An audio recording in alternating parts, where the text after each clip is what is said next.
Primetime's been wondering where Michelle Obama's been. She snubbed both Jimmy Carter's funeral and Trump's inauguration. And last week, Barack went to a basketball game all by himself. Turns out Michelle's been busy working on a new podcast, and so far, it's been a flop. The first 2 episodes have been up all day and only gotten a few thousand views on YouTube. Half of them were probably Primetime producers. But still, Michelle's spilling the family secrets, like how Barry gets on her nerves. Listen. Barack, he had to adjust to what on time was for me. Because he was on that island time. Well, but, I've got this husband who's like, when it's time to leave, it's 3 o'clock, he's getting up and going to the bathroom. And I was like, dude, like 3 o'clock departure means you've done all that, It's like, don't start looking for your glasses, at the 3 o'clock departure. But he's improved over 30 years of marriage. But that was you must adjust.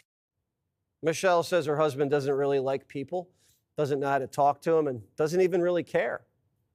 When a girlfriend comes to visit, it's usually like, you got to stay for 2 days because it's going to take us so much time to come check up. Now, Barack's come in, he's come out, and he's like, y'all still talking? He'll sit down for 5 minutes, be like, how are the boys? And the flip side of my husband, right?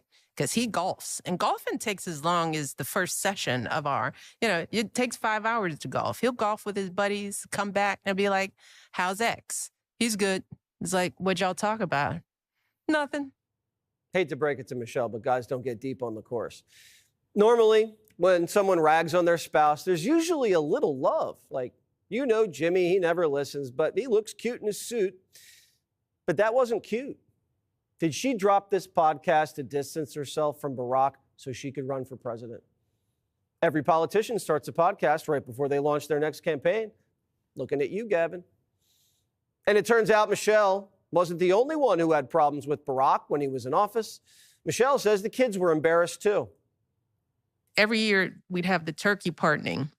And that was the one thing that the girls would do at Barack, was to go stand next to him when he pardoned this turkey. Yes. And it was cute when they were little, but as they got older, you could see on their faces in the shots of them thinking, I would just poke my eyes out.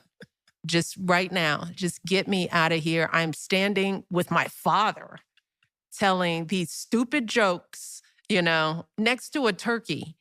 So by the time we got to the last turkey pardoning, they were done. They were just like, I'm out. I'm not going. Michelle also revealing that she didn't want her husband running for president. That makes 2 of us. Being married to the president of the United States thing. Yeah. that none of us kind of banked on. I mean, we knew Barack was smart and, ambitious, but, I think, but you talked me into supporting his run. I did. Because I was definitely like, nope, no way, this is crazy. We've done enough crazy stuff. That's right.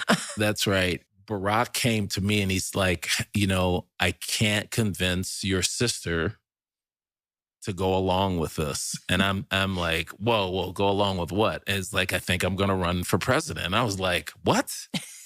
I convinced you to not penalize him for being really good at what he does. Host of Fox Noticias and co-host of Fox and Friends Weekend, Rachel Campos-Duffy. Rachel, you think Barack's happy about this podcast? Well, first of all, Jesse, there's just no better proof that there's been a massive realignment.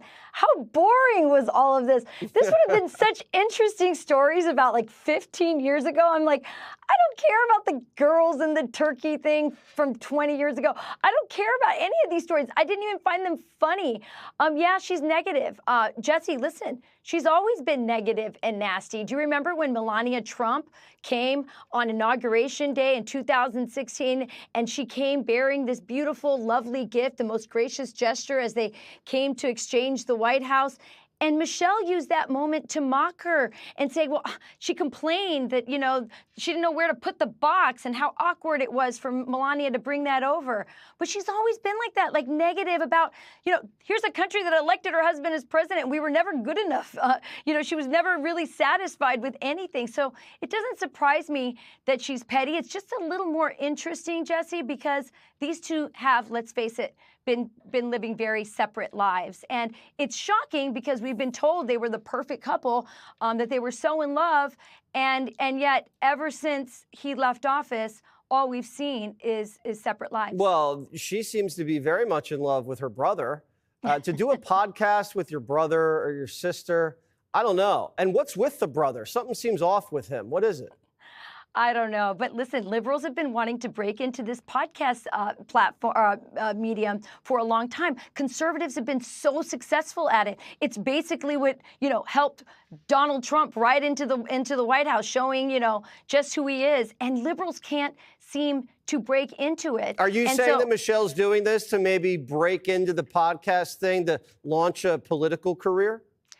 I'm not sure with her. With Gavin, I'm absolutely certain that that's what he's doing. She may just be trying to carve out a separate identity. I think the divorce rumors may be true. But with Gavin Newsom, it's very fascinating, Jesse. He is definitely, this is his way of trying to cover up all his radical liberal sins.